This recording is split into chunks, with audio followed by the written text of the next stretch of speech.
మామిడికాయ ముక్కలు పచ్చడి కోసం కొట్టించాను. కొద్దిగా పండుబడినట్టు అనిపించినవి నేను పక్కన పెట్టాను. దీంతో మామిడికాయ పులుసు చేద్దాం.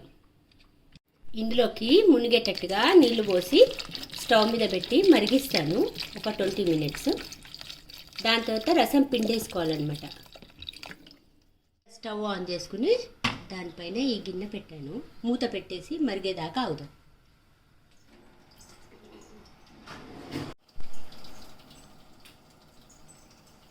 ఇలా ఉడికిన మామిడికాయల్లోకి ఇంకొంచెం నీళ్లు పోసి చల్లారనివ్వండి. పక్కకు పెట్టుకుని చల్లారిన తర్వాత చక్కగా పిసికేసుకుని రసం తీసుకుని పెట్టుకోవాలి. ఇలా గుజ్జంతా తీసుకుని చారులాగా చేసుకుని పెట్టుకున్నాను పచ్చి మామిడికాయది. ఇప్పుడు ఒక ఖాళీ కడాయిలో ఒక 1/2 స్పూన్ మెంతులు,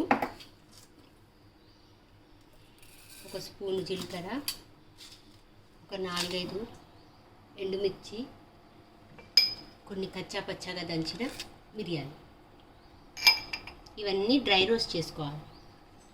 స్టవ్ బంద్ చేసి మిక్సీ గిన్నెలోకి తీసుకొని చల్లారాక మిక్సీ పట్టుకొని రెడీ పెట్టుకోవాలి.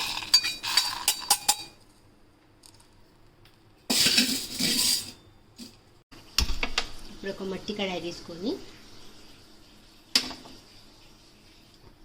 దాంట్లోకి 2 చెంచాలు నెయ్యి తీసుకుంటున్నా.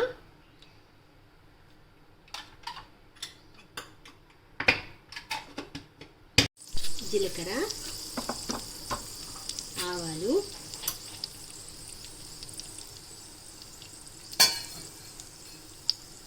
కొంచెం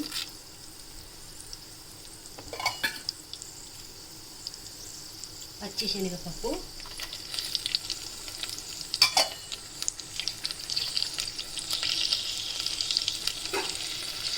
కరివేపాకు,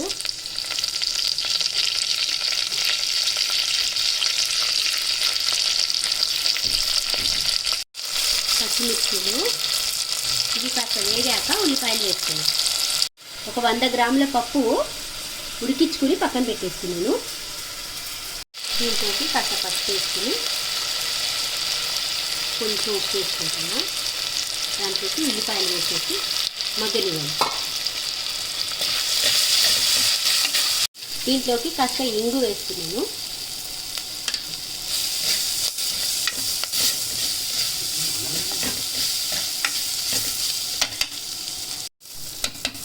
చక్కగా మగ్గాక ఇప్పుడు మనము పిండి పెట్టుకున్న పచ్చి మామిడికాయ పులుసు పోసేస్తున్నాను.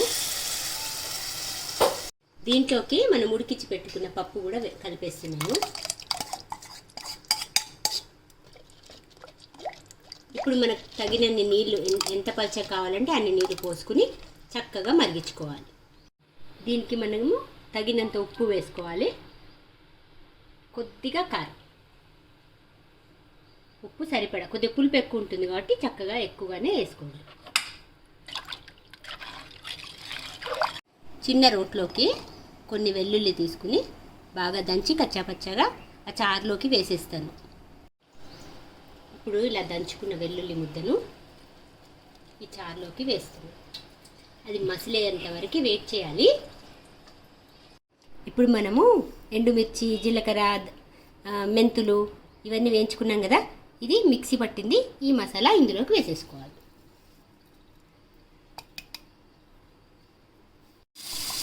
ఇది ఇప్పుడు ఒక 10 నిమిషాల దాకా మంచిగా మసలనివ్వాలి చక్కగా. దాని తర్వాత మనం దింపేసుకుందాం.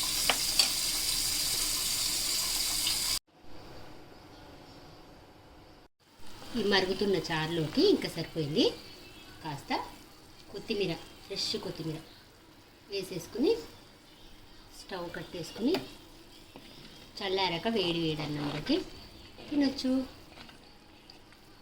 ఈ వేడి వేడి పచ్చి మామిడికాయ పులుసు చారు, మిరియాల చారు చక్కగా అన్నంలోకి తింటే ఎంతో రుచిగా ఉంటుంది.